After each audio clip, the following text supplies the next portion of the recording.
It's a very good morning to you wherever you might be listening from, 8:15, and a very good morning to our Dubbo Regional Mayor, Matthew Dickinson.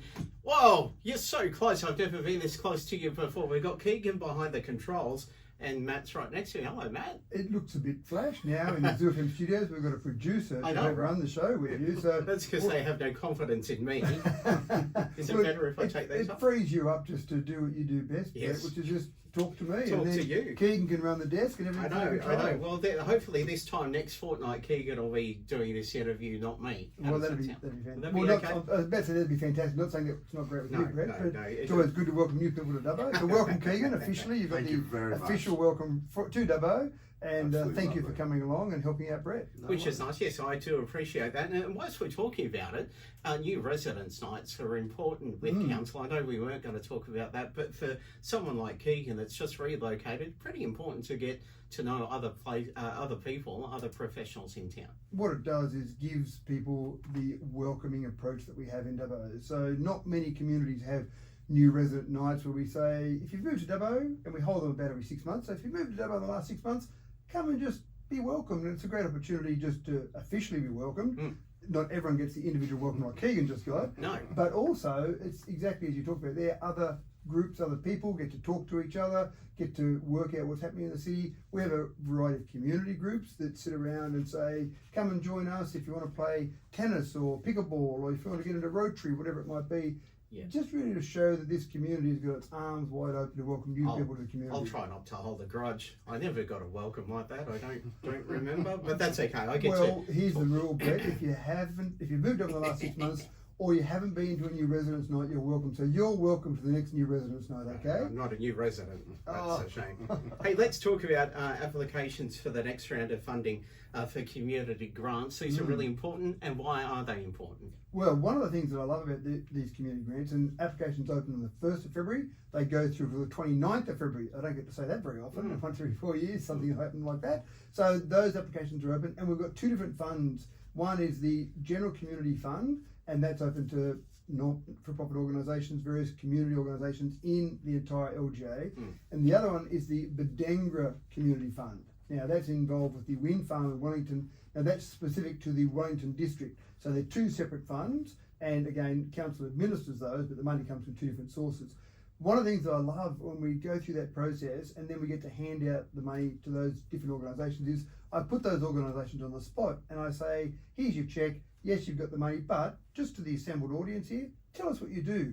And for the small amount of money that we give these organisations, what they do with it is quite incredible, mainly based on the back of volunteers. So it is important for those organisations just to have that little bit of extra financial support, but then they go and take that and do wonderful things in the community. These are slightly different to traditional applications, though. You're not taking it by email or via online. It's got to be through the, what's it called? The Smarty grants. So the only way you can apply for these is with Smarty grants. It's an online tool.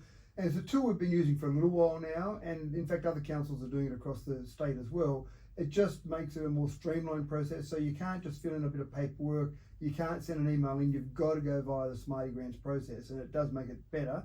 And if you got stuck with that, there are some people that can help you out.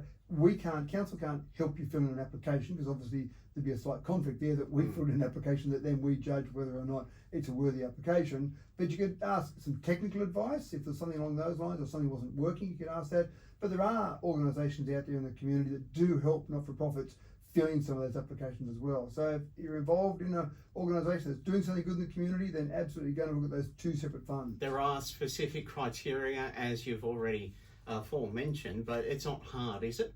It's not difficult. You just have to go through and read the process, and you're spot on. There's specific criteria about eligibility, so you just need to read that and make sure you match that criteria. But again, if you're involved in a not-for-profit, you're doing something good in our community, with the slight exception of the Badengra one that obviously has that exception of the Wellington district only, so someone in Dubbo isn't going to get any of those Badengra funds, and that's fair enough because those Badengra wind turbines, the 33 wind turbines, are in the Wellington area, so it makes sense for people in Wellington to get some of the benefits of that. So again, apart from that, you read the criteria. If you're in a not-for-profit, you're probably likely that you're going to be able to apply for some of these funds. All right, let's turn our attention to the Eucarina wind farm. Obviously, this is great for what we call the res.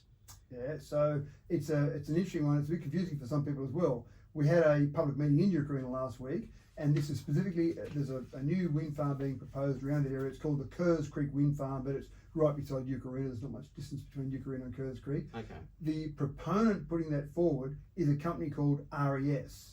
Now, RES is not REZ, the Renewable Energy Zone. So it can be quite, like I just said, a little bit confusing. Correct, that's exactly right. So I've said to people, it's RES putting it forward, not to be confused with REZ, although it is in the same area as the REZ. So just keep all that in mind. But we held a public meeting because some people have still got concerns about what might be happening with the 37 projects we've got going in our area. So this is 37 projects at different levels of either up and running or proposed or going through a planning process. So this one, if this goes ahead, it'll be 63 wind turbines. So I mentioned Bidangra's got 33. So it's double the size approximately of the Bidangra one. And that'll be down around, it's probably 100 k's from Dubbo as you're going down along Burrendong Way, if you went Burrendong Way to Orange, right at the very end of our local government area. And so you've got farmers there, you've got people who might be having them on their property, they get paid some money to do that. Most of those farms are pretty happy. It's then people around the region, around the area, that might have some concerns about those, maybe the look of them they're concerned about. We actually had a few people attend the meeting that were for Combon Shire Council, not official, but just people that live in Combon. And I was a bit confused about that because this particular proposal doesn't go into Combon Shire at all, but they were people who said from their property, even though they're in Combon Shire, they could see these wind turbines, so they're a bit concerned about that. The bottom line is, from our perspective, from council, what we're trying to do with all these projects is see how we can maximise the benefits for our community. We aren't the consent authority. We can't say yes, we can't say no. The state government has processes in place. Typically the Department of Planning has to do that. What we can do is we can enter into a planning agreement with these different proponents and say, can we have some money along the way? We've got some framework around that, but to give you an example, if all of these projects get up and running at their current value, then there might be approximately $5 million a year for the next 30 years that will come into Dubbo Regional Council, LGA, for us to use on various things that will benefit those communities. Now, they will be localised. So typically we're looking at maybe a 20-kilometre radius around those projects where those benefits will be felt. So for example, the Kerrs Creek Wind Farm, you won't see money spent in Dubbo from that because it's 100 kilometres away from there. But around the Eucarina, Stewart Town area, yes, absolutely. Maybe as far as Wellington, probably not quite as far as Wellington, but getting close to Wellington. If we can see things that we can spend money on there to deliver a benefit to the community there, absolutely. So this is really important for us to continue these discussions with all of these proponents. So usually when you've got something like this, there's always two camps. There's people for and against. And what are the ones against really saying? Why is it that they don't want? Is there a collective reasoning for why they might put up opposition to a wind turbine or a wind farm? I actually did wonder that during the meeting last week, and it was well attended. There was about 60 people in the room. I actually wondered exactly that question. I said, I want to hear people that are against it, why they're against it. And I didn't really hear a lot about that. Some people don't like the look of a wind turbine, I understand that, but that's very much a visual thing. Yeah. There were some people who said, have you considered the noise? And of course, there's a very extensive planning process they've got to go through to get approval from the state government. So the noise has certainly been considered, and there are some people out there who still think there are health impacts from these, but there's no proof around that. I heard more things along the lines of, why are you only telling us about this now? Well, if this goes ahead, it's 2027 before it will be built. So we're a long way away from it. There's always got to be a first meeting. This was the first meeting. So why are you only hearing about it now? Why didn't you invite Combon Shire Council? Well, it's not in Combon Shire Council, but I speak to the mayor from Combon from time to time. He's never raised an issue that you've got to invite us to these meetings that are being held in your LGA. So I didn't hear a lot of logical reasons as to why some people weren't in favour of them. Sometimes it comes down to my next door neighbour's getting $100,000 a year from these turbines in his property. Why aren't I getting some of that money? Sometimes it comes down to that. But I'm happy to hear what people have got to say. But unfortunately, there's no good telling me. You've got to tell the actual consent authority, which again, in this case, will be the Department of Planning, because I don't get to say yes or no. Council doesn't get to say yes or no. Was there a second date set down for a second meeting? Well, not at this stage, not a definite date, but again, there'll be fairly extensive process that RES, the proponent, will have to go through, because part of their